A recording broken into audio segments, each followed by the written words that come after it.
Hello everyone, I'd like to introduce myself.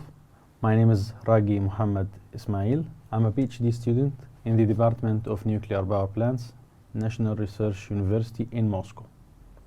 And today we are going to talk about the modern trends in nuclear power. As we all know, the world now aims to move away from fossil fuels to combat climate change. And many countries are considering the introduction of nuclear energy to promote clean and reliable energy production.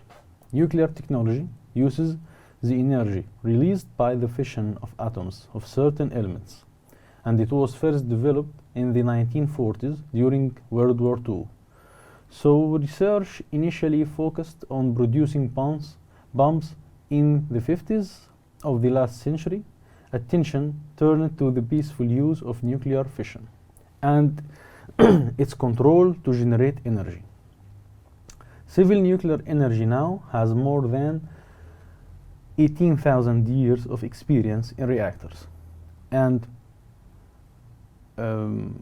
operates nuclear power plants in 32 countries around the world. Far more countries rely in part on nuclear energy through regional transmission networks. For example, Italy and Denmark get about 10% of their electricity from imported nuclear power. And when the commercial nuclear industry boom began in the 1960s, there were clear boundaries between the industries of East and West. On the other hand, the nuclear industry today is characterized by global character. For example, a reactor under construction in Asia today may contain components of European or American origin. Likewise, uranium from Australia may end up in a reactor in the United Arab Emirates, having been enriched in the Netherlands and manufactured in South Korea. The uses of nuclear technology extend far beyond providing low carbon energy. It helps doctors to diagnose and treat patients, and also has a role in space exploration. These diverse uses place nuclear technologies at the center of the world's efforts to achieve sustainable development. Nuclear power can provide solutions to electricity consumption growth, air quality concerns, and energy supply security. Many innovations for the expanded use of nuclear technologies in related fields such as heat or hydrogen production are also underway. If we look at the situation of nuclear energy in the world today, we would see some kind of a timeline. As the first commercial nuclear power plants began operating in the 1950s, and nuclear power now provides about 10% of the world's electricity from about 440 power reactors. And nuclear energy is the second largest source of low carbon energy in the world, 28% of the total in 2019. More than 50 countries use nuclear energy in about 220 research reactors. In addition to research, these reactors are used to produce medical and industrial isotopes, as well as for training. As we can see in this figure, the number of operating reactors in the world, we could see that it was growing since the 1960s steadily until it reached in the mid-80s some kind of a steady state, and it is still up till now around the number of 400, exactly 440 reactors. And here we could see the nuclear electricity production. About 10% of the world's electricity is generated by about 440 nuclear power reactors. About 55 more reactors are under construction in 15 countries, equivalent to about 15% of the current capacity. And in 2021, nuclear plants supplied 2,653 terawatt-hour of electricity, up from 2,553 terawatt-hours in 2020. Nuclear energy in the world today is produced by the 440 reactors, which comprise one source of the overall production of electricity. As we can see, fossil fuel still has the largest share of the overall. For example, coal is about 36.7%, and natural gas is about 23.5%. And hydropower is about 16%, where nuclear power with its share of 10% is exceeding solar, wind, geothermal, and tidal energy. 13 countries in 2020 produced at least a quarter of their electricity from nuclear energy. France, for example, gets about 70% of its electricity from nuclear power, while Ukraine, Slovakia, Belgium, and Hungary get about half from nuclear power. Japan used to rely on nuclear power for more than a quarter of its electricity needs and is expected to return to near that level soon. The figure shows the nuclear generation by country in the year 2021.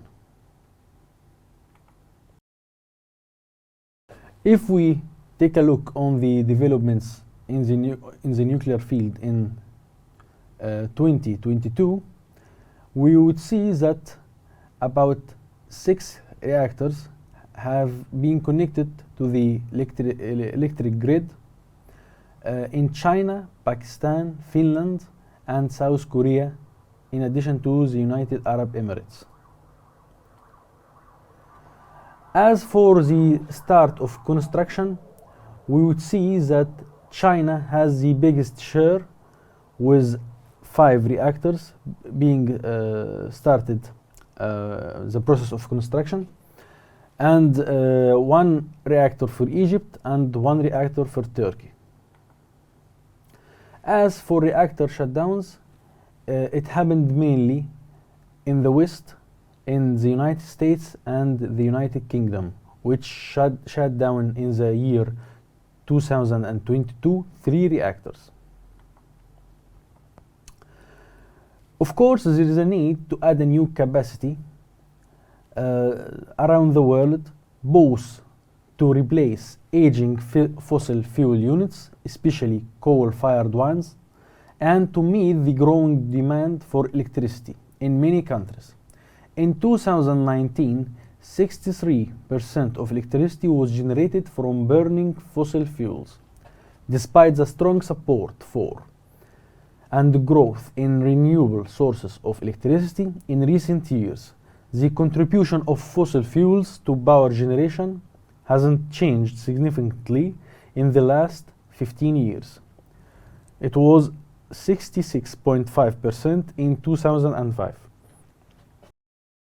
Under the OECD ambitious scenario, nuclear power generation will increase by approximately 75% by 2050 to 4,714 terawatt-hour, and capacity will grow to 669 gigawatts. The World Nuclear Association puts forward a more ambitious scenario than this that proposes adding 1,000 gigawatt of new nuclear capacity by 2050, providing 1/4 of the then electricity, about 10,000 terawatt-hour, out of 1,250 gigawatt of capacity, after allowing decommissioning for a number of units. Right now, amongst the emerging countries in the nuclear field, we could see that Bangladesh, Belarus, Turkey, and the United Arab Emirates are building their first nuclear power plants, while a number of other countries are moving towards the use of nuclear energy to produce electricity.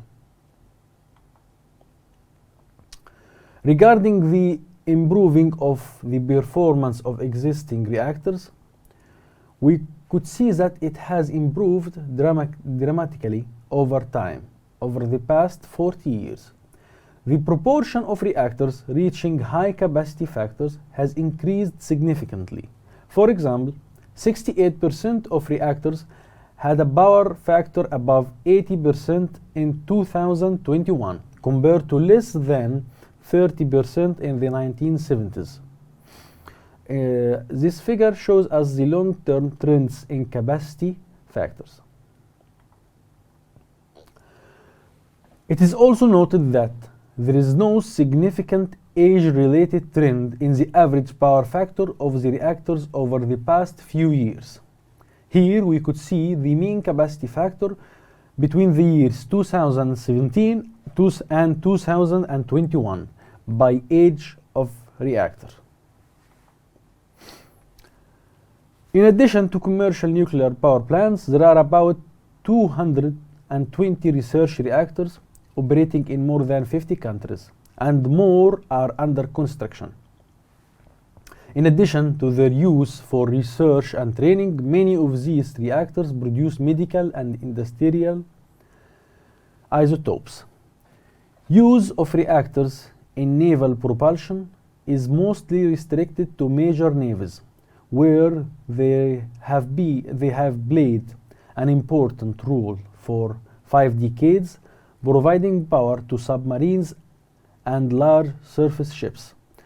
More than 160 ships, mostly submarines, are propelled by about 200 nuclear reactors and have gained more than 13,000 years of experience with marine reactors. Russia and the United States have decommissioned many of their Cold War era nuclear submarines. Russia also operates a fleet of large nuclear powered icebreakers and has more under construction. It also connected a floating nuclear power plant with 2 reactors with a capacity of 32 megawatts to the grid in the remote Arctic region of Bevik. Thank you for being with us, and I hope you enjoyed the presentation.